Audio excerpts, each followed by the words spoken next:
اللہ اکبر. الحمد للہ رب العالمین.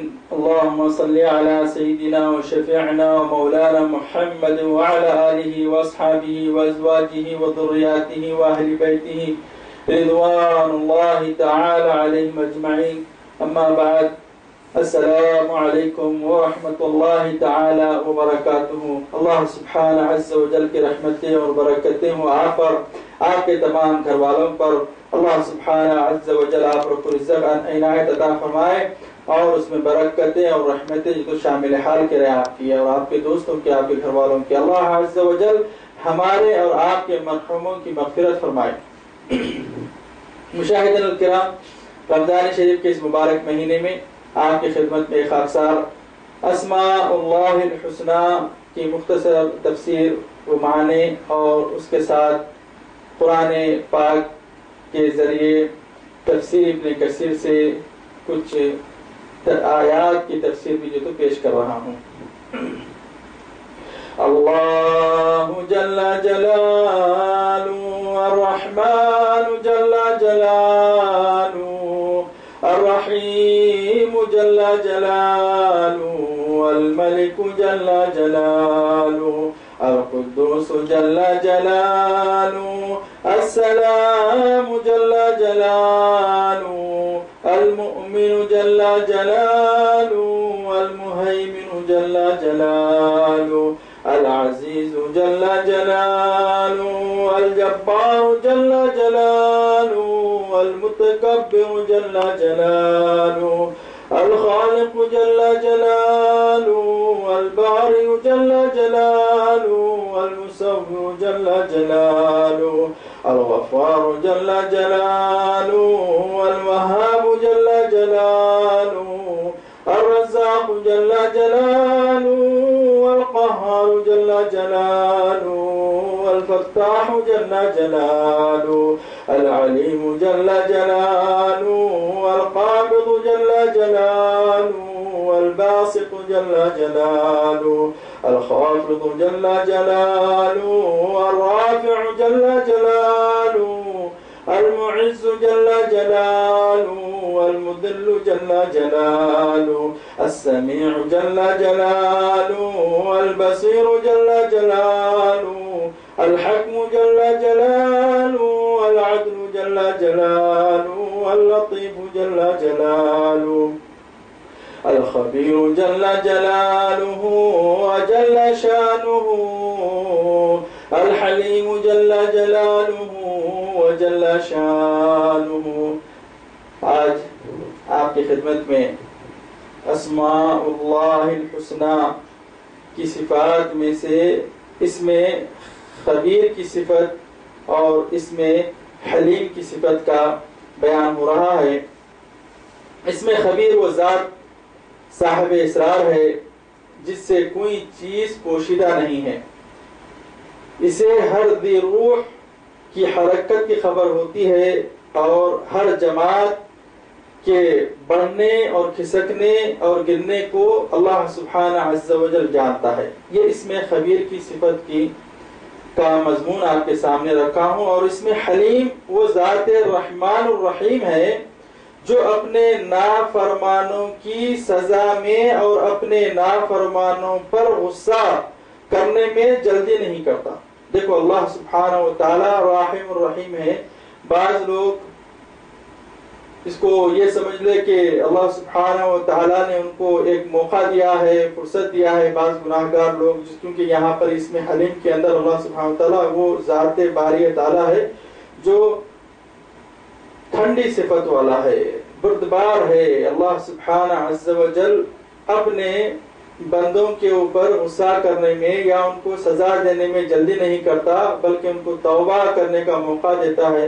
تو آیا جو اشخاص اپنی نفسوں کو پر ظلم کر رہے ہیں، اپنی نفس پر ظلم کرنے کا مطلب یہ ہے کہ جس نے گناہوں کا ذخیرہ جمع کر لیا اس نے اپنے آپ کے اوپر ظلم کیا ہے. آپ کے گناہوں کو لا تزر وزرۃ وزر اخرى، آپ کے گناہوں کو کوئی دوسرا نہیں اٹھا سکتا ہے.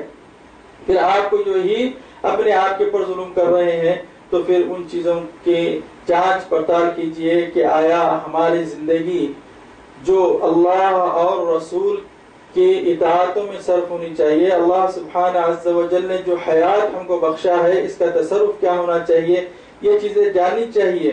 اللہ سبحانہ عز و جل ہر ایک حرکت کرنے والے ذی روح یعنی ہر روح رکھنے والی چیز ذی یعنی ہر روح رکھنے والی چیز کی اللہ سبحانہ وتعالی کو خبر ہے. جماعت یعنی وہ چیزیں جو حرکت نہیں کرتی جیسا کہ پہاڑ ہے دروازہ ہے ٹیبل ہے وغیرہ یہ چیزیں کیا کہلاتی ہیں جماعت کہلاتی ہے. جیسا کہ کچھ نبات بھی ہوتے ہیں کہ بھئی کون سا درخت کب پھل دے رہا ہے کب بڑا ہو رہا ہے کب اس بیچ میں جو تو مرغا پھٹ رہا ہے. تو اللہ سبحانہ عز و جل کی ہر ذرے میں نشانیاں ہیں. ہر ایک چیز اللہ سبحانہ عز و جل کی وحدانیت کی گواہی دیتی ہے. نبی کریم صلی اللہ علیہ وآلہ وسلم نے یہ چیز کا پیغام ہم تک پہنچا دیا ہے اور یہی ہمارے لیے ہدایت کا راستہ ہے کہ انسان اگرچہ کچھ غور و فکر کرے کہ بھی یہ چیز ہے تو کیسی ہے کس نے پیدا کیا کیسے پیدا کیا دن پہلے ہے کہ رات پہلے ہے تھوڑی دیر غور کیجئے. دن پہلے ہے کہ رات پہلے ہے رات پہلے ہے دن بعد میں ہے.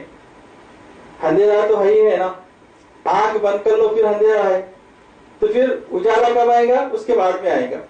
اس سے پہلے جب کوئی چیز ہوتی نہیں ہے تو پھر اجالے سے کیا چیز کا اظہار ہوگا. اسی لیے پہلے رات ہے پھر اس کے بعد میں جو ہے دن ہے.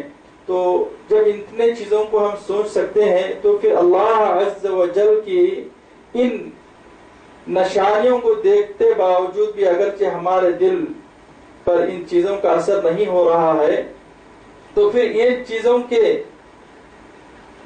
کا جو اللہ سبحانہ و تعالیٰ نے قرآن کی آیات کے اندر قرآن مبین کے اندر کھلی اپنی کتاب کے اندر نبی کریم صلی اللہ علیہ وآلہ وسلم کی تمام نصیحتوں کے باوجود بھی اگرچہ کسی کے دل اس کے طرف رجوع نہیں کرتے ہیں خوف نہیں کھاتے ہیں تو ان کی مثال اللہ سبحانہ عز و جل نے قرآن پاک میں اس طرح سے دیا ہے ثم قست قلوبكم من بعد ذلك فهي كالحجارة أو أشد قسوة وإن من الحجارة لما يتفجر منه الأنهار وإن منها لما يشقق فيخرج منه الماء وإن منها لما يهبط من خشية الله وما الله بغافل عما تعملون. پھر اس کے بعد تمہارے دل پتھر جیسے اس سے بھی زیادہ سخت ہو گئے ہیں. اللہ سبحانہ و تعالیٰ کی وحدانیت کی نشانیاں انبیاء علیہم السلام بتاتے رہے دکھاتے رہے ان سے معجزات کے مطالبے ہوئے. آپ نے ہر قسم کے معجزات کو دکھایا. اب اندازہ کیجئے اگر کسی نے آج ایک چیز کا سوال کرے اگرچہ کوئی کہہ رہے ہیں عالم صاحب کہ بھی اللہ ایک ہے اس کو مانو اس کی وحدانیت کو مانو یا آپ یہ سمجھ لو کہ آپ نبیوں کے زمانے میں ہے اللہ سبحانہ عز و جل نے جس کو اپنے معجزات سے نوازا تھا جب ان سے سوال کیا جاتا کہ بھئی آپ اللہ کو مانو تو وہ ان سے جو ہے معجزات کا مطالبہ کرتے تو ان کو انبیاء علیہم السلام معجزات سکھاتے. اقترب الساعۃ وشق القمر آ گیا قیامت کا وقت اور چاند دو ٹکڑے ہو گیا. اللہ کے رسول صلی اللہ علیہ وآلہ وسلم سے کفار مکہ ہر قسم کی معجزات طلب کیے اور ہر چیز اللہ کے رسول صلی اللہ علیہ وسلم نے ان کو دکھاتے رہے. اس کے بعد کفاروں نے ایک میٹنگ کی اور وہ لوگ یہی کہتے تھے کہ یہ نبی نہیں ہے بلکہ نعوذ باللہ جادوگر ہے. تو جب ان کے ذہن مجبور ہو گئے اللہ سبحانہ و تعالیٰ کی نشانیاں جب انبیاء علیہ السلام کو دکھاتے رہے تو ان کے ذہن مجبور ہو گئے. تو لوگوں نے کہنے لگے کہ بھائی یہ سحر کیسا ہو سکتا ہے جبکہ یہ حقیقت ہے. تو پھر بڑے بڑے دوسرے ممالک سے بھی جو تو یمن سے بھی آئے جو ہے دوسرے اہل قریش بھی آ گئے اہل طائف بھی آ گئے سب کے سب جمع ہو گئے اور کہنے لگے دیکھو بعض لوگ اس میں سے کہنے لگے میں نہیں سمجھتا کہ یہ جادوگر ہے. دوسروں نے ابو لہب وغیرہ نے کہا ابو جہل نے کہا نہیں یہ ساحر ہے. تو بولے پھر اب کیا کیا جائے.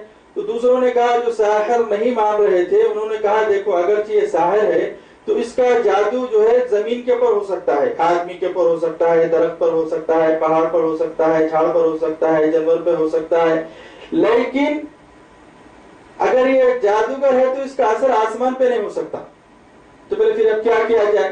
تو کہنے لگے کہ نبی صلی اللہ علیہ وسلم سے کہو کہ ان کو چاند کے 2 ٹکڑے کر کے دکھاؤ تو ہم نبی مانیں گے۔ اللہ کے رسول صلی اللہ علیہ وسلم اللہ سبحانہ عز و جل کی طرف اپنی نگاہ شریف کو اٹھائے تو اللہ سبحانہ و تعالی نے کہا آپ اشارہ کر دیجئے یا رسول اللہ، یا حبیب اللہ آپ اشارہ کر دیجئے۔ اللہ کے رسول صلی اللہ علیہ وآلہ وسلم نے اشارہ فرمایا چاند کے اوپر کے 2 ٹکڑے ہو جا، چاند 2 ٹکڑے ہو کر گر گیا۔ حضرت کعب بن اشرف رضی اللہ عنہ فرماتے ہیں میں نے چاند کو کے 2 ٹکڑے ہو کر دونوں پہاڑوں کے بیچ میں سے آدھا آدھا گرتا ہوا دیکھا۔ اور ایک مشہور واقعہ ہے، سری لنکا کا بادشاہ اس وقت چھت پہ تھا، دیکھا کہ چاند کے 2 ٹکڑے ہو کے ایک ادھر گر گیا، تو اپنے پنڈتوں کو بلایا، بولا ادھر آؤ، آج میں نے ایک نئی چیز دیکھی ہے، آج تک تو تاروں کو گرتے دیکھتا تھا، آج چاند کے 2 ٹکڑے ہوتے ہوئے دیکھا، آؤ دیکھو کیا حساب کتاب ہے۔ اس کے نجومی جادوگر وغیرہ آئے اور اپنے حساب کتاب ڈالنے شروع کیے۔ اس کے بعد میں کہنے لگے بے شک چاند کے 2 ٹکڑے ہو چکے ہیں۔ تو بولے کون کرنے والا ہے؟ تو بولے عرب میں ایک انسان، ایک شخص جو ہے آیا ہے جس کے پاس ہی کون رب اور الہ واحد ہو سکتا ہے، اس کا علم ان کے پاس ہے۔ بولے ہاں بے شک اس کا علم ان کے پاس ہے۔ تو اس نے اپنے جو ہے سفیروں کو بھیجا، جب وہ لوگ آئے پھر آنے کے بعد میں یہاں سے تعلیم وغیرہ لے کر گئے۔ بہت لمبا قصہ ہے یہ، مختصر کرتا ہوں۔ پھر اس کے بعد میں تیمم انصاری جیسے صحابہ وغیرہ ان کے ساتھ کیے گئے، پھر وہ سری لنکا کو گئے، سری لنکا سے مالدیپ ہوتے ہوئے گئے، ہاں، اور وہاں پر جا کر لوگوں نے تعلیم دی۔ پھر سری لنکا میں آج بھی 1400 سال پرانی مسجد موجود ہے مالدیپ میں۔ جب وہ لوگ واپس آ رہے تھے صحابہ وغیرہ طائف ہدایت لے کر مدینہ المنورہ کو، تو راستے میں طوفان آ گیا، تو آپ نے کراچی کے سمندر پر لنگر انداز ہو گئے۔ تو وہاں کا جو بادشاہ تھا، راجہ دہر اس کا نام تھا، اس نے اور اس کے آدمیوں نے ان صحابہ کے تحفے تحائف کو سب کو لوٹ لیا۔ اس کے بعد میں بہت سارے صحابہ اس کے اندر اور جو پریشانیوں کے سے دوچار ہوئے۔ پھر اس کے بعد یہ صحابہ جب واپس ہوئے تو اس وقت میں عثمان بن عفان کا دور تھا، اور پھر اس کے بعد حجاج بن یوسف نے محمد بن قاسم 17 سالہ ان کے داماد ہونا تھا، ان کو فوجیں دے کر اپنی سندھ کو فتح کرنے کے لیے بھیجا۔ پھر اس کے بعد سے جو تو سندھ اور کراچی اور سندھ فتح ہوا، پھر 1 سے 2 مرتبہ فتح ہوا، پھر وہاں سے ہندوستان پاکستان وغیرہ میں اور بنگلہ دیش وغیرہ میں یہ دین جو تو پھیلتا گیا۔ تو بولنے کا مطلب یہ ہے کہ اللہ کے رسول معجزات کو دکھاتے رہے۔ اگر آج کسی نے میرے سے سوال کرا کہ بھی آج کی جتنی قومیت ہے، آج جتنے بشر زمین کے اوپر موجود ہے، اور ٹی وی ڈائریکٹ ٹیلی کاسٹ بھی آج کل جاری ہے، کسی نے ایک معجزہ آج بھی اگر کوئی نبی کو اللہ سبحانہ وتعالی بھیج دے اور معجزہ دکھا دے، پھر اس کے بعد میں جب یہ نبی بھی جو ہے تو ہر کسی کل من علیہا فان ویبقى وجہ ربک ذو الجلال والاکرام، ہر چیز فنا ہونے والی ہے، ہر کسی کو لیے الموت حق، موت حق ہے، وہ چلے جائیں گے۔ تو پھر آنے والی نسل کیا کہنا چاہیے؟ پھر آنے والی نسل بھی ان سے جو تو مطالبہ کرے گی کہ ہم کو اللہ کا حق ہونا بتاؤ، آپ معجزات دکھاؤ۔ ایک انسان دوسرے انسان کا ساتھی ہے۔ اگر آپ جنگل میں چلے جاؤ اور آپ کو کوئی بھی نظر نہیں آئے تو آپ کے اوپر ایک قسم کی وحشت طاری ہو جائے گی۔ جب ایک آدمی کو آپ وہاں پر دیکھیں گے تو آپ اس سے قریب ہونا چاہیں گے، آپ اس سے اونس حاصل کرنا چاہیں گے۔ جب اس کے قریب جاتے ہیں تو اس کی زبان آپ کو نہیں آتی، آپ کی زبان اس کو نہیں آتی، لیکن اشاروں سے بات ہو یا کسی بھی قسم سے بات ہو، لیکن انسان کو اونس ہو جاتی ہے، تسلی ہو جاتی ہے۔ اور اگرچہ اس نے اس سے کوئی قسم کا پتہ پوچھ لے اشاروں کے اندر کہ بھئی راستہ کہاں جاتا ہے، اچھا ہے یا برا ہے، تو اس کے اوپر آپ کو یقین آ جاتا ہے۔ تو اسی طرح سے نوع انسان جو ہے، ہر ایک انسان جو حالانکہ دلائل کے ساتھ میں سکہ صحابہ موجود ہے اور بہت قابل اعتبار علماء جس نے کبھی جھوٹ نہیں بولی، ایسے شخصیات بھی موجود ہے، تو ان کی چیزوں پر یقین کرنا چاہیے۔ لیکن آج ہمارا حال ایسا ہو گیا ہے کہ اللہ کے اور اس کے رسول کے احکام سامنے پیش کیے جاتے ہیں، لیکن یہ کان سے جو تو اندر جا کے دوسرے کان سے باہر، باز کے تو وہ کان میں بھی نہیں جاتے، اتنے وزن ہو گئے محفلوں میں سے بیٹھ کر اٹھ کے چلے جاتے۔ کوئی چیز کو دلچسپی کے ساتھ میں بیٹھ کر اس کو سننا یا اس سے جو تو کوئی چیز کی نصیحت حاصل کرنا، ایسی طبیعت و مزاج کسی کے اندر بنی نہیں ہے۔ تو اللہ سبحانہ و تعالیٰ کا جو ارشاد ہے قرآن پاک کے اندر، بنی اسرائیل کی قوم کے اوپر اللہ سبحانہ و تعالیٰ فرما رہا ہے، جب نبی کریم صلی اللہ علیہ وسلم آگئے، میں نے ان کو بنی اسرائیل کے لیے بھی انبیاء بھیجے ہیں، پھر آپ کے آنے کے بعد میں بھی ان کے دل ایسے خست ہو گئے ہیں، پھر اس کے بعد بھی تمہارے دل یعنی بنی اسرائیل کے دل اور ہمارے بھی دل، آج ہمارے دلوں کی کیا کیفیت ہے؟ قرآن ہر جگہ پر کسی خاص سے مخاطبت کبھی کبھی کرتا ہے، لیکن ہر احکام کے اندر ہر قسم کی نصیحت کے لیے ہر ایک سے بات کرتا ہے۔ میں آپ کے سامنے دو مثالیں جو ہے یہ قرآن کی اور ایک حدیث کی دیتے آگے چلتا ہوں۔ بسم اللہ الرحمن الرحیم، اقرأ باسم ربک الذی خلق، خلق الانسان من علق، اقرأ وربک الاکرم الذی علم بالقلم، علم الانسان ما لم یعلم۔ یعنی اللہ سبحانہ وتعالی نے جو علم دیا ہے کس کے ذریعے دیا ہے؟ قلم کے ذریعے۔ اگرچہ آپ تیلگو زبان میں لکھ لو، تیلگو زبان میں آپ احمد لکھ لو، محمد لکھ لو، لا الہ الا اللہ لکھ لو، لیکن اس کا پروننس جو ہوگا وہ محمد اور احمد اور لا الہ الا اللہ ہی ہوگا۔ اگر انگلش میں بھی آپ کا نام لکھ رہے ہیں، گو کہ اس کے حروف الگ ہوں گے، اس کے ورڈز الگ ہوں گے، لیکن اس کا پروننس جو ہوگا، اس کے جو الفاظ جو نکلیں گے وہ تو سیم ویسے ہی نکلیں گے۔ تو بہرحال اللہ عز و جل نے کیا فرمایا علم کے لیے؟ یہ نہیں بولا کہ ہم صرف قرآن سے جو ہے عربی زبان سے جو تو علم دیا ہے، بلکہ قلم کے ذریعے ہم نے علم عطا کیا ہے انسان کو۔ تو کوئی بھی زبان میں علم ہو، جب انسان کے پاس علم ہوتا ہے تو اس کے پاس نور ہوتا ہے، دانشمندی آتی ہے۔ علم نور، ہاں علم کیا ہے؟ نور ہے۔ لیکن بعض لوگوں کے پاس علم ہوتے باوجود بھی ان کے پاس نور نہیں آ رہا ہے، تو اس کے لیے اور ایک مثال آپ کے سامنے پیش کرتا ہوں۔ نبی کریم صلی اللہ علیہ وسلم فرماتے ہیں الخلق نور، خلق کیا ہے؟ اخلاق نور ہوتے ہیں۔ تو پھر اس کے بعد اخلاق والے نور کی کمی ہے، اسی لیے تعلیم کے باوجود بھی اس کے پاس نور نہیں آ رہا ہے، یا اللہ سبحانہ عز و جل نے اس کو اپنی عبادت کے لیے اختیار نہیں کیا ہے۔ اور دوسری مثال یہ ہے کہ ایک مرتبہ نبی کریم صلی اللہ علیہ وآلہ وسلم اعتکاف کی حالت میں جب تھے آپ کے پاس صفیہ بن حی ام المؤمنین آپ کی زوجہ شریفہ آپ کے پاس رات میں ملنے کے لیے آئی تھی، تو آپ رسول اللہ صلی اللہ علیہ وآلہ وسلم کو چھوڑنے کے لیے جا رہے تھے۔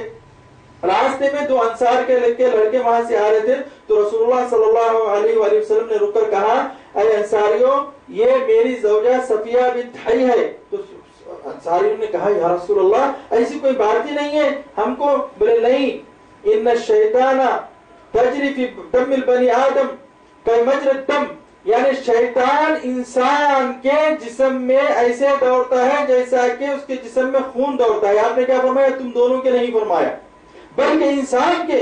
تو قرآن اور احادیث تمام مجتمع کے لیے ہر دور کے لیے بات کرتا ہے، یہی اس کی زندہ مثال ہے۔ تو یہ مثال صرف انہی کے لیے نہیں ہے۔ کیا آج ہمارے حال ایسے نہیں ہو گئے ہیں کہ ہمارے دلوں پر کوئی قسم کا خوف طاری نہیں ہوتا ہے، کوئی قسم کی ہم کو نصیحت حاصل نہیں ہوتی ہے، بلکہ ہمارے دل پتھر سے بھی جو ہے تو سخت نہیں ہو گئے؟ جبکہ اللہ سبحانہ وتعالیٰ فرماتا ہے فَهِيَ كَالْحِجَارَةِ أَوْ أَشَدُّ قَسْوَةً، ان کے دل تو پتھر اور بلکہ اس سے بھی زیادہ خست حال ہو گئے ہیں۔ وَإِنَّا مِنَ الْحِجَارَةِ لَمَا يَتَفَجَّرُ مِنْهُ الْأَنْهَارُ، جبکہ بعض پتھروں سے نہریں بہ نکلتی ہیں۔ وَإِنَّا مِنْهَا لَمَا يَشَقَّقُ فَيَخْرُجُ مِنْهُ الْمَاءُ، اور بعض پھٹ جاتے ہیں اور ان سے پانی نکل آتا ہے۔ وَإِنَّا مِنْهَا لَمَا يَهْبِطُ مِنْ خَشْيَةِ اللَّهِ، اور بعض اللہ تعالیٰ کے ڈر سے اونچی اونچی چوٹیوں سے گر پڑتے ہیں۔ بعض پہاڑ اللہ سبحانہ وتعالیٰ کے ڈر سے اونچی اونچی پہاڑیوں سے ڈر کر گر پڑتے ہیں۔ تم اللہ تعالیٰ کو اپنے اعمال سے غافل نہ جانو۔ واللہ بما تعملون وما اللہ بغافل عما تعملون، تم اللہ تعالیٰ کو اپنے اعمال سے غافل نہ جانو۔ پتھر دل لوگ کون ہیں؟ اس آیت میں بنی اسرائیل کو زجر و توبیخ کی گئی ہے کہ اس قدر زبردست معجزے اور قدرت کی نشانیاں دکھا کر پھر بھی بہت جلد تمہارے دل سخت پتھر جیسے بن گئے ہیں۔ اسی لیے ایمان والوں کو اس طرح سختی سے روکا گیا ہے اور کہا گیا ہے کہ أَلَمْ يَعْنِ لِلَّذِينَ آمَنُوا أَن تَخْشَعَ قُلُوبُهُمْ لِذِكْرِ اللَّهِ وما نزل من الحق وما يكون كالذين أوتوا الكتاب من قبل فطال عليهم الأمد فقست قلوبهم وكثير منهم فاسقون. یعنی کیا اب تک وہ وقت نہیں آیا کہ جب ایمان والوں کے دل اللہ تعالیٰ کے ذکر اور اللہ کے نازل کردہ حق سے کانپ اٹھے اور اگلے اہل کتاب کی طرح نہ ہو جائیں جن کے دل زمانے گزرنے کے بعد سخت ہو گئے ہیں. محسوس تو یہی ہو رہا ہے کہ 1400 سال جو گزرے ہیں وہ ہمارے لیے بہت دکھ رہے ہیں اور اس کے گزرنے کی وجہ سے ہمارے دل بہت سخت ہو گئے ہیں اور ہمارے دلوں کے اوپر اللہ اور اس کے رسول کے کلام اثر نہیں کر رہے ہیں. نعوذ باللہ من ذالک. اللہ سبحانہ و تعالی ہم کو غافلوں میں نہ بنائے. جن کے دل زمانے گزرنے کے بعد سخت ہو گئے ہیں اور ان میں سے اکثر فاسق ہے. ابن عباس سے مروی ہے کہ اس مقتول کے بھتیجے نے بھی اپنے چاچا کے دوبارہ مرنے کے بعد اس کی تکذیب کی اور کہا اس نے جھوٹ کہا اور پھر کچھ وقت گزر جانے کے بعد بنی اسرائیل کے دل بھی پتھر سے زیادہ سخت ہو گئے ہیں. اسی میں جو آیت شریفہ آئی ہے کہ وَإِذْ قَتَلْتُمْ فَادَّعَرْتُمْ نَفْسًا فَادَّعَرْتُمْ فِيهَا وَاللَّهُ مُخْرِجٌ مَا كُنتُمْ تَكْتُمُونَ. بنی اسرائیل کے اندر ایک بہت بڑا تاجر تھا, پیسے والا تھا, اس کی کوئی اولاد نہیں تھی, اس کا صرف ایک بھتیجا تھا. یہ پیسے والا بہت ہونے کی وجہ سے بھتیجے کا دل جو ہے فاسق ہو گیا اور اس نے کیا کیا, اپنے چاچا کا قتل کر دیا. اب چاچا کا قتل کر دینے کے بعد میں اب اس زمانے میں حضرت موسیٰ علیہ السلام کا دور تھا. تمام کی تمام امت موسیٰ علیہ السلام اور بستی والے سیدھا جا کر حضرت موسیٰ علیہ السلام سے کہنے لگے آپ نبی اللہ ہے, بتاؤ. ایسا کبھی نہیں ہو سکتا. اللہ سبحانہ و تعالی نے وقدر خیرہ و شرہ من اللہ تعالی والبعث بعد الموت کو لکھ چکا ہے. ایمان تم کو اللہ پر غیب پر لانا ہے, سب چیزوں کو دیکھتے ہوئے ایمان رکھنا. اللہ سبحانہ و تعالی کی نشانیاں بتانے کے بعد میں بھی اور نشانیوں کا مطالبہ کرنا, یہ مذبذب ایمان کی کیفیت ہے اور اسی کو فسق کہتے ہیں. بہرحال وہ امت موسیٰ علیہ السلام آئے آپ کے پاس میں اور آ کر کہنے لگے بولو اس کا قتل کس نے کیا. تو اللہ سبحانہ و تعالی سے موسیٰ علیہ السلام نے بات کی تو اس کے اوپر بہت لمبی آیتیں جو تو گزری ہیں اسی پہلے پارے کے اندر. تو اللہ سبحانہ و تعالیٰ نے کہا تم ایسا کرو, ان سے کہو کہ ایک گائے لے کر آؤ اور اس کو کاٹو اور اس کا کچھ حصہ جو ہے اس مرے ہوئے مردے کے جسم پر لگاؤ. قَالُوا ادْعُ لَنَا رَبَّكَ يُبَيِّن لَنَا مَا ہِي. یہ جو آیتیں 4-5 مرتبہ آئی ہیں اسی کے تعلق سے آئی ہیں. اب گائے جو ہے بہت لمبا قصہ ہے. پھر گائے کو لایا گیا, گائے کو کاٹا گیا, پھر اس کے بعد گائے کی جو پیچھے کی دم ہوتی ہے وہ دم جو ہے مردے کو لگائی گئی تو وہ مردہ زندہ ہو گیا اور زندہ ہو کر اٹھ کر کہا میرا قتل میرے بھتیجے نے کیا. اسی لیے یہ پیچھے جو آیت ہے وہ اس قتلتم نفسا فادارأتم فیہا, تم خود جو ہے جب تم نے ایک شخص کو قتل کر ڈالا پھر اس میں اختلاف کرنے لگے اور تمہاری پوشیدگی کو اللہ سبحانہ و تعالی ظاہر کرنے والا تھا. واللہ مخرج ما تکتمون, یعنی اللہ سبحانہ و تعالی جو تمہارے دلوں کے اندر ہے ان بھیدوں کو بھی جانتا ہے اور یہاں پر مخرجن بنا ہے نکالتا ہے. تو اللہ سبحانہ و تعالی اس کے دل کے بھید کو نکالا اور جو ہے ان کو بتایا. اس کے باوجود بھی اس نے مکر گیا, پھر بھی وہ مرتد ہو گیا, اس کا ذکر یہاں پر کیا گیا ہے. حدیث شریف میں آیا ہے کہ ہر چیز اللہ سبحانہ تعالیٰ کا ذکر کرتی ہے اور یہاں پر بھی معلوم ہوتا ہے کہ خطروں میں ادراک اور سمجھ ہے. اور جگہ ہے تسبح له السماوات السبع والارض ومن فيهن وان من شيء الا يسبح بحمده ولكن لا تفقهون تسبيحهم انه كان حليما غفورا. یہ اس میں حلیم کی بھی تفسیر آپ کو اسی میں اس لیے میں کر رہا ہوں کہ اللہ سبحانہ و تعالی ہر چیز کے اندر ادراک دیا ہے. ادراک یعنی دیکھنا اور محسوس کرنا, چاہے وہ پہاڑ کیوں نہیں ہوتے. اور اللہ سبحانہ تعالیٰ فرماتا ہے زمین و آسمان کی ہر چیز اللہ سبحانہ و تعالیٰ کی تسبیح کرتی ہے اور اللہ سبحانہ عز و جل کی بڑائی بیان کرتی ہے. ولیکن لا تفقہون تسبیحہم, لیکن تم کو ان کی تسبیح سمجھ میں نہیں آتی. انہ کان حلیما غفورا, اللہ سبحانہ تعالی حلیم و بردبار اور بخشش و عفو والا ہے۔ دیکھیے ان کافروں کا دین و اسلام کی باتوں کا اثر نہیں ان کافروں پر دین و اسلام کی باتوں کا اثر نہیں ہونا، اللہ سبحانہ عز و جل کے خوف سے ہر چیز جو ہے پہاڑ بلند چوٹیوں سے گر پڑتے ہیں۔ اور دوسرا ایک واقعہ یہ ہے کہ اِنَّا عَرَضْنَا الْأَمَانَةَ، یعنی ہم نے امانت کو یعنی اس قرآن پاک کو پیش کیا، کس پر؟ زمینوں پر، آسمانوں پر اور پہاڑوں پر پیش کیا۔ انہوں نے اس کے اٹھانے سے مجبوری ظاہر کی اور ڈر گئے، یعنی عظمت الہی سے۔ لو انزلنا هذا قرآن على جبل لرأيته خاشعا متصدعا من خشية الله، اگر کہ ہم اس قرآن پاک کو کسی پہاڑ پر اتار دیتے تو تم دیکھتے لرأيته خاشعا متصدعا، یعنی یہ خشوع خضوع سے من خشیت اللہ پارا پارا ریزہ ریزہ ہو جاتا۔ اور پھر اس میں جو آپ کے سامنے میں ایک پہاڑ کا ذکر لکھ رہا ہوں کیونکہ یہ چیزیں اللہ سبحانہ عز و جل کا ذکر کرتی ہیں، اور اللہ سبحانہ و تعالیٰ سے یہ اتنی مضبوط چیزیں ایک پہاڑ کے اوپر جو تو 1000 کا 1 کروڑ آدمی کا بھی سر پھوڑ کے ختم کر سکتے ہیں، اتنی سخت چیز ہے۔ تو پھر انسان کو اللہ سبحانہ و تعالیٰ نے جو بنایا ہے، وہ کہ اگر حیدرآباد دکن کے اتنا بھی اگر پہاڑ ہو تو ایک انسان، ایک آدمی اس کو اپنی عقل کی روح سے اور اللہ سبحانہ و تعالیٰ نے جو اس کو سمجھ عنایت فرمایا ہے اس سے ٹکڑے ٹکڑے ریزہ ریزہ کر سکتا ہے۔ تو پھر انسان کو اشرف المخلوقات جو جس خالق نے بنایا ہے، اس خالق کی پہچان کیوں ہمارے اندر نہیں ہے؟ ہم کو اس خالق کو پہچانا چاہیے، اس کی عظمتوں سے، اس کی رحمتوں سے وابستہ ہونا چاہیے۔ اللہ سبحانہ عز و جل ہر چیز اللہ سبحانہ عز و جل کی تعریف اور بڑائی بیان کرتی ہے، تمام چیزیں اللہ کی تسبیح بیان کرتی ہے۔ اور جگہ پر ہے وَالنَّجْمُ وَالشَّجَرُ يَسْجُدَانِ، یعنی ستارے اور درخت اللہ تعالیٰ کو سجدہ کرتے ہیں۔ اور جگہوں کے اوپر فرمایا قَالَتَا أَتَيْنَا طَائِعِينَ، یعنی زمین و آسمان نے کہا ہم خوشی خوشی حاضر ہیں تیری اطاعت کے لیے۔ اور جگہ ہے کہ پہاڑ بھی قرآن سے متاثر ہو کر ڈر کے مارے پھٹ جاتے۔ اور جگہ فرمانے وَقَالُوا لِجُلُودِهِمْ، یعنی گناہگار لوگ اپنے جسموں سے کہیں گے تم نے ہمارے خلاف شہادت کیوں دی؟ اب آپ دیکھیے، ایک تو پہاڑ وغیرہ ہوئے وہ بے جان چیزیں تھیں، ان کے اندر جو جان بھی ہے لیکن وہ جمادات میں شمار کیے جاتے ہیں۔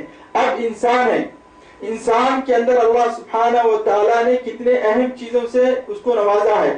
ایک تو بصارت ہے، یہ ادراک جو ہے تو ماورائے فہم کی جو تو سمجھ عنایت فرماتا ہے، انسان اس کو دیکھ کر اس کے قربت حاصل کرتا ہے یا اس سے بعدت حاصل کر کے دور ہو جاتا ہے۔ دوسرا اس کی سمجھ دیا ہے، عقل دیا ہے، یہ چیزیں عقل کے اندر جاتی ہیں۔ تیسرا اس کو کان دیا ہے کہ وہ بھیانک آواز کو اور خوشنو آواز کو جو تو سنتا ہے۔ پھر اللہ سبحانہ و تعالیٰ نے اس کو دل دیا ہے تاکہ وہ دل کے میدان کے اندر اس کی جو تو جانچ پڑتال کرے۔ پھر اس کے بعد اللہ سبحانہ و تعالیٰ نے نفس دیا ہے، پھر وہ نفس جو ہے ان تمام چیزوں کے اوپر کنٹرول کرتی ہے۔ تو پھر نفس کے اوپر کنٹرول کرنے والی چیز کیا ہے؟ حسیات ہے۔ یہ حسیات جو ہوتے ہیں وہ تقویٰ ہوتا ہے کہ انسان اس کا صحیح تصرف کرے۔ اب ایک آدمی، آپ کسی سے حسد کر رہے ہیں لیکن اس کو مار توڑ آپ نہیں کر سکتے، لیکن یہ آپ کے حسیات کیا کرتے ہیں؟ اس کو روکتے ہیں۔ لیکن آپ کا نفس اس کو مارنے کے لیے، توڑنے کے لیے جو آپ کو تپا رہا ہے بالکل راضی ہے، لیکن تصرفات جو ہے ضمیر کیا کرتا ہے؟ آپ کو ہوشیاری کی طرف لے جاتا ہے، سمجھداری کی طرف لے جاتا ہے۔ تو پھر آپ اپنے بچاؤ کے لیے جس طرح سے تصرف فرما رہے ہیں، اسی طرح سے آخرت کے عذاب سے بھی بچنے کے لیے تصرف کیجئے۔ اور یہ تمام کی تمام چیزیں وَقَالُوا لِجُلُودِهِمْ، قیامت کے دن کیا ہوگا؟ جبکہ ہمارے تصرفات ہیں، اب ان تصرفات سے ہم تصرف فرما رہے ہیں تو اس کے اندر نہ زبان ہے، نہ کان ہے، نہ بول سکتا ہے، کچھ نہیں کر سکتا جب تک کہ ہمارا اختیار نہ ہو۔ لیکن اللہ سبحانہ و تعالیٰ قیامت کے دن کیا کرے گا؟ ان جلودوں کو یعنی ان چمڑیوں سے بات پوچھے گا، اور ہمارے منہ میں اليوم نختم على افواههم وتكلمنا ايديهم وتشهد ارجلهم بما كانوا يكسبون۔ روز محشر اللہ سبحانہ و تعالی ہمارے منہوں پر چاہے نیک ہو یا بد ہو سمجھے، ان کے منہ پر مہر لگا دے گا اور اس کے جسم اور اس کے اعضاء بات کریں گے. اگر آپ کے اعضاء سے کہیں گے کہ بھئی تو نے کیوں کہا، یعنی گناہگار لوگ اپنے جسموں سے کہیں گے کہ تم نے ہمارے خلاف شہادت کیوں دی، وہ جواب دیں گے کہ ہم کو اس اللہ نے بولنے کی طاقت دی جو ہر چیز کو بولنے کی طاقت عطا فرماتا ہے. ایک صحیح حدیث میں ہے کہ احد کے پہاڑ کی نسبت رسول اللہ صلی اللہ علیہ وآلہ وسلم فرماتے ہیں یہ پہاڑ ہم سے محبت رکھتا ہے اور ہم بھی اس سے محبت رکھتے ہیں. ایک اور حدیث میں ہے کہ جس کھجور کے تنے پر ٹیکا لگا کر حضور اکرم صلی اللہ علیہ وآلہ وسلم خطبہ پڑھا کرتے تھے، جب ممبر بنا اور وہ تنا ہٹا دیا گیا تو وہ تنا پھوٹ پھوٹ کر رونے لگا. صحیح مسلم شریف کی حدیث میں رسول اللہ صلی اللہ علیہ وسلم فرماتے ہیں میں مکے کے اس پتھر کو پہچانتا ہوں جو میری نبوت سے پہلے مجھے سلام کیا کرتا تھا. نبی کریم صلی اللہ علیہ وسلم جب مدینہ منورہ میں ممبر بننے سے پہلے آپ کو خطبہ دینے کی ضرورت ہوتی تو ایک کھجور کے تنے کو کاٹ کر لایا گیا اور آپ اس کے اوپر ٹھہر کر خطبہ شریف فرماتے تھے. اور جب صحابہ نے آپ کے لیے ممبر شریف تیار کر لیا تو اللہ کے رسول حبیب خدا رحمت للعالمین تمام جہانوں کی رحمت آپ سے جماعت روح تو دور کی بات ہے، جماعت تک جو بے حرکت چیز ہے، اور وہ تنا ایک ایسی چیز ہے اس کے اندر کوئی درخت کو پانی نہیں دیا جاتا، اس میں پتا نہیں پھوٹتا، اس میں کوئی تری باقی نہیں ہے، اسی کو جماعت کہتے ہیں. اس کے اوپر آپ کھڑے رہ کر خطبہ دیتے تھے اور جب ممبر بن گیا تو آپ وہاں پر چلے گئے تو وہ درخت کا جو تنا تھا پھوٹ پھوٹ کر رونے لگا، حتیٰ کہ صحابہ نے اس کے رونے کی سسکیاں سنی. اللہ کے رسول صلی اللہ علیہ وآلہ وسلم ممبر شریف سے اترے اور آ کر کہنے لگے حنانا حنانا، اے میری لاڈلی، اے میرے لاڈلی. آپ نے فرمایا اس تنے نے اللہ سبحانہ و تعالیٰ سے زبان مانگی، اللہ سبحانہ و تعالیٰ نے زبان دیا تو کہنے لگے یا رسول اللہ جب آپ مجھ پر جلوہ افروز ہوتے تھے تو جو راحت جو فخر مجھے محسوس ہوتا تھا، ساری کائنات کی چیزیں مجھ پر رقص کرنے والی ہے کہ آپ مجھ پر جو تو سوار ہے، ایک بے جان چیز جس کے لیے نہ حساب ہے نہ کتاب ہے. اللہ کے رسول صلی اللہ علیہ وآلہ وسلم کہنے لگے حنانا حنانا میری لاڈلی میری لاڈلی. ایک بے جان چیز کی دعا کو اللہ عز و جل نے قبول فرمایا اور اس کو زبان سے نوازا اور نبی کریم صلی اللہ علیہ وآلہ وسلم کی شفقت سے اس کے اوپر شفقت فرمایا. آج بھی ممبر شریف کے پاس میں ایک پلر ہے، اس کے اوپر لکھے ہوا ہے مستوان حنانا. لوگ وہاں پر 2 رکعت نماز نفل ادا کرتے ہیں کیونکہ یہاں پر جو ہے ایک بے جان چیز کی دعا قبول ہوئی تھی، اسی لیے اس کے قبولیت کے لیے 2 رکعت ہم بھی پڑھ کے جو ہے وہاں پر سے دعا کرتے ہیں تاکہ ہماری بھی دعا قبول ہو جائے. اس کی دلیل یہ ہے کہ وہاں پر اور ایک مستوانہ ہے، مستوانہ یعنی پلر، وہ مستوانہ عائشہ کہلاتا ہے. آج بھی مدینہ شریف کے اندر ریاض الجنہ میں رسول اللہ صلی اللہ علیہ وآلہ وسلم کا ارشاد ہے ما بینا ممبری وہ بیتی روض من ریاض الجنہ، یعنی جو گھر رسول اللہ صلی اللہ علیہ وسلم کا ہے وہی آپ کا روضہ اطہر ہے. کہتے ہیں آپ میری قبر شریف اور ممبر کے درمیان میں جو حصہ ہے وہ جنت ہے، آپ کو دکھ نہیں رہی ہے، لیکن جو کوئی اس کے اندر نماز ادا کرے گا اس نے ریاض الجنہ، اس کا نام ہے ریاض الجنہ، اسی میں جو ہے وہ نماز ادا کرے گا. تو اسی احاطے کے اندر ایک مستوانہ ہے، اس کا نام ہے مستوان عائشہ. یہ مستوان عائشہ اس لیے نام رکھا گیا ہے کہ آپ نے اپنے بھائی عبد الرحمن بن ابی بکر کو چھپ کر بتایا یا میرے بھائی ادھر آؤ میں آپ کو ایک جگہ بتاتی ہوں کہ آپ وہاں پر نماز پڑھ کے دعا کرو، اللہ سبحانہ و تعالیٰ تمہاری دعا کو قبول کرے گا. تو وہاں پر آپ نے نماز پڑھی تھی، پھر اس کے بعد اس صحابہ سے بات عام ہو گئی. آج بھی امت محمدیہ کے پروانے وہاں پر جو تو نماز ادا کرتے ہیں. اور ایک مستوانہ ہے، اس کا نام ہے مستوان ابو لبابہ.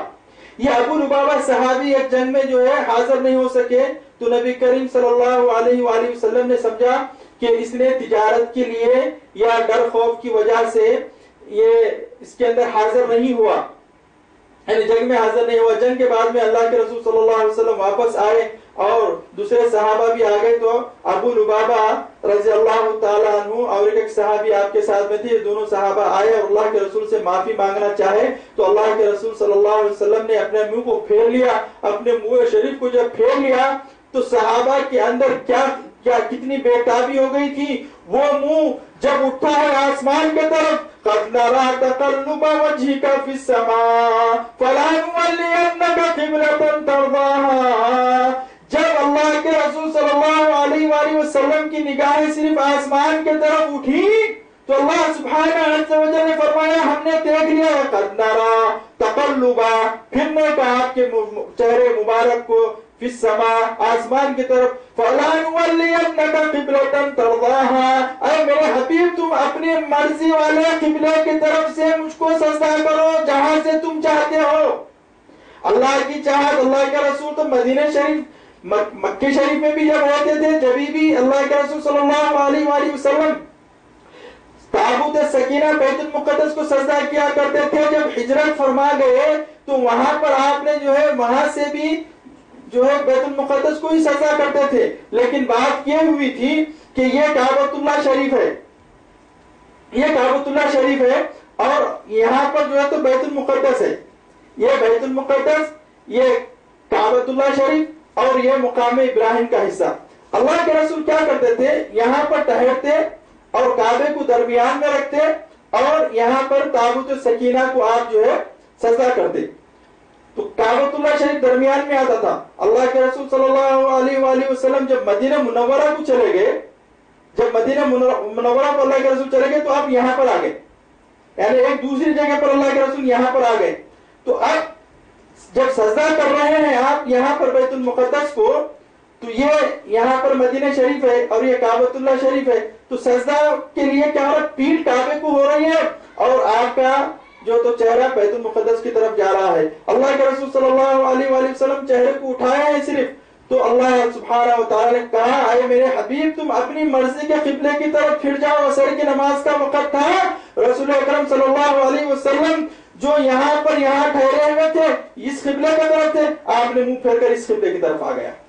اللہ کے رسول کا وہ چہرہ جو قبلے کو بدل دے, اللہ سبحانہ عز و جل کی عبادت کرنے کا رخ کو بدل دے, تو پھر ایسے چہرے کے پھر جانے سے صحابہ کے اندر کتنی بےتابی کا آنا, اتنی بےتابی آنا لازمی ہے.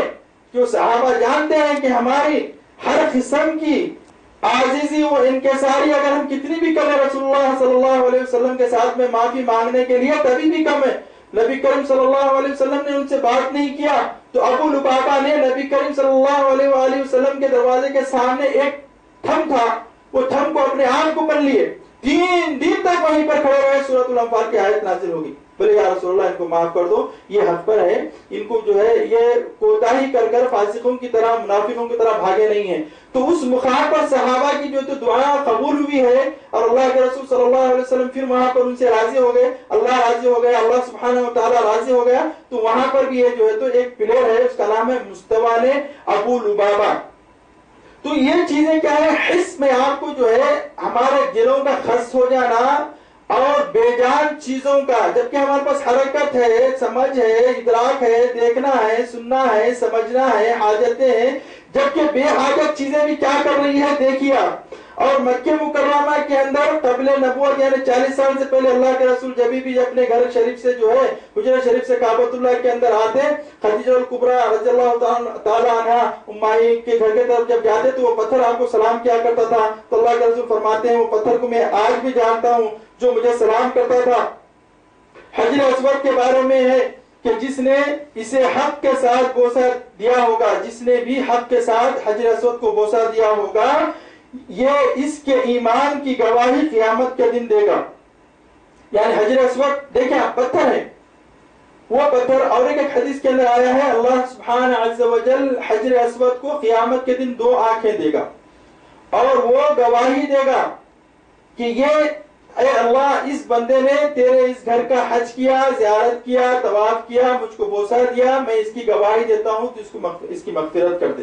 ایک بے جان چیز ہم کو جو ہے اللہ سبحانہ عز و جل کے حضور میں چھپوا رہی ہے, اور ہم جان رکھتے باوجود, سمجھ رکھتے باوجود, بوجھ رکھتے باوجود اللہ سبحانہ عز و جل کے احکامات جو آ رہے ہیں اس کی بجاوری نہیں کر رہے ہیں اور نہ ہی اس کی وعیدوں سے ہم جو تو ڈر رہے ہیں. اللہ سبحانہ و تعالی ہم کو اپنا بنا لے. اللہ کے رسول صلی اللہ علیہ وآلہ وسلم ساری رات عبادتوں میں کھڑے ہوئے رہتے. حضرت مائی عائشہ صدیقہ رضی اللہ تعالیٰ عنہ فرماتی ہیں یا رسول اللہ، اللہ سبحانہ و تعالیٰ نے آپ کو ہر چیز سے دستبردار کر دیا ہے، لیغفر لک اللہ ما تقدم من ذنبک وما تأخر، ہر چیز آپ کی اگلی اور پچھلی ہر چیزوں کی ذمہ داریوں سے آپ کو دستبردار کر دیا ہے۔ آپ کو جو ہے تو نماز پڑھے یا نہ پڑھے، اللہ سبحانہ و تعالیٰ آپ کو جنتوں سے اور مقام شفاعت سے، ہر چیز سے، حوض کوثر سے آپ کو نوازا ہوا ہے، آپ پھر بھی کیوں اب اتنی تکلیف اٹھا رہے ہیں کہ آپ کے پیر مبارک پر ورم آ جا رہا ہے؟ اللہ کے رسول صلی اللہ علیہ وآلہ وسلم فرماتے ہیں عائشہ کیا تو نہیں چاہتی کہ میں اللہ سبحانہ عز و جل کا شکر گزار بندہ بنوں؟ اور اللہ سبحانہ عز و جل کے سامنے آپ روتے رہتے تھے، گڑگڑاتے رہتے تھے۔ اللہ کے رسول صلی اللہ علیہ وآلہ وسلم فرماتے ہیں گناہوں کی کثرت کی وجہ سے جس طرح سے لوہے پر زنگ آ جاتا ہے، اسی طرح لوگوں کے دلوں میں بھی زنگ لگ جاتا ہے، جس کی وجہ سے اللہ اور اس کے رسول کی بات ان کے دلوں پر اثر انداز نہیں ہوتی، ان کو اس سے نصیحت حاصل نہیں ہوتی۔ جب دل کے اندر نفاق کا ایک کالا خطرہ پڑ جاتا ہے اور وہ نفاق کی طرف دوڑتے رہتا ہے تو وہ خطرہ بڑا ہو کر پورے دل کو کالا کر دیتا ہے۔ لیکن جب نور کا ایک خطرہ بڑھتا ہے اور جب بندہ اطاعت اللہ و رسول کی طرف آگے بڑھنا شروع ہوتا ہے تو وہ نورانی ہونا شروع ہو جاتا ہے، اور وسیع حد تک جو تو نورانی ہو کر انسان کو اللہ سبحانہ و تعالیٰ کا مطیع کر دیتا ہے۔ اللہ کے رسول صلی اللہ علیہ وآلہ وسلم فرماتے ہیں گناہوں کی کثرت کی وجہ سے رونا نہیں آتا، فَإِن لَمْ تَبْكُوا فَتَبَاكُوا، اگر تم کو رونا نہیں آتا تو رونے جیسی صورت تو بھی بنا لو، یا اللہ میرے خطاؤں کو درگزر فرما، یا اللہ مجھے ہدایت عطا فرما۔ اللہ سبحانہ عز و جل کے سامنے رو اور گڑگڑاؤ، اس سے جو ہے آپ کے دل کے اندر، اور اللہ سبحانہ تعالیٰ ہمارے دلوں کے اندر بھی اپنے رحمت کی انوار کو کھول دے۔ اللہ سبحانہ و تعالیٰ ہمیں اپنی ہدایتوں کی نوازشوں سے سرفراز فرمائے۔ اللہم ربنا ظلمنا انفسنا وإن لم تغفر لنا وترحمنا لنكونن من الخاسرین۔ اللہم اعنا على ذکرک وشکرک وحسن عبادتک، یا اللہ ہمیں تعین فرما تیری عبادت کرنے کی، تیرا شکر ادا کرنے کی، روزے رکھنے کی، زکات دینے کی، حج کرنے کی توفیق عطا فرما۔ ہم تمام مسلمانوں کو ایک اور نیک فرما دے۔ وصلی اللہ تعالی علی خیر خلقہ سیدنا و شفیعنا مولانا محمد وعلی آلہ واصحابہ وازواجہ وذریاتہ واہل بیتہ رضوان اللہ تعالی علیہم اجمعین، والحمد للہ رب العالمین۔